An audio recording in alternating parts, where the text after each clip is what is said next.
Constructive நம்ம ஒன்றா இருந்து செயல்படுவோங்கிற மாதிரி தான் அந்த கருத்து வருது. 7ஆம் தேதி எங்களுக்கு தனித்தனியாக ஒரு அழைப்பு வருது, திடீர்னு வந்து சிஎம் பார்க்க விரும்புகிறார் அப்படின்னு. அப்போ நாங்கள் 2-3 பேர் போகிறோம், அவங்களும் வந்திருந்தாங்க.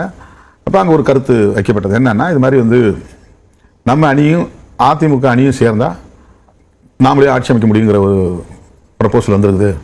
அதான் எடப்பாடி அவர்களை வந்து முதலமைச்சராக முன்மொழிகிறாங்க, இதை பற்றி உங்கள் கருத்து என்ன அப்படின்னு.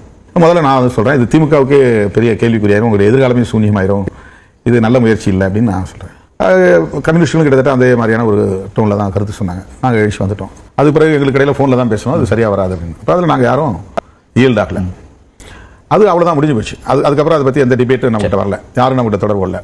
அவர் போனது பிறகு அங்கே இருந்தவங்க மத்தியில் ஒரு கருத்து வருது என்னென்னா, இல்லை இப்போ வேறு மாதிரி ஒரு லேட்டர் டெவலப்மெண்ட் இருக்குது, வந்து உங்களை வந்து காமன் கேண்டிடேட்டாக ப்ரப்போஸ் பண்ணியிருக்காங்க, நீங்கள் முதல்வர் அப்படிங்கிற மாதிரியும், எடப்பாடியோ இந்த மற்ற 2-3 பேரும் வந்து துணை முதல்வருங்கிற மாதிரியும் பேசுகிறாங்க. யார் பேசுகிறாங்கன்னா ஏடிஎம்கேல பேசிகிட்டு இருக்காங்க. இப்போ நாங்கள் அதில் வந்து அப்படி ஒரு நிலை வந்தால் நீங்களாம் அதுக்கு ஒத்துக்கிட்டா வெளியிலேருந்து தான் எங்களால் சப்போர்ட் பண்ண முடியும், நாங்கள் அதுக்குள்ளே வர மாட்டோம், இதுக்கு எப்படி உங்கள் கருத்து என்ன அப்படின்னாங்க. நான் சிரிச்சுக்கிட்டே சொன்னேன், இதெல்லாம் நடக்கிற கதையா, தமிழ்நாட்டில் வந்து அந்த மாதிரிலாம் நடக்குமா, அதுக்கெல்லாம் வாய்ப்பு இல்லைங்கன்னு சொல்லிட்டு ரொம்ப ஃபன்னியாக தான் நான் எடுத்துக்கிட்டேன். அவங்க வந்து இல்லை அது ஒரு உள்ளபடியே சீரியஸாக ஒரு மூவ் நடந்துகிட்டு இருக்குது அப்படின்னாங்க.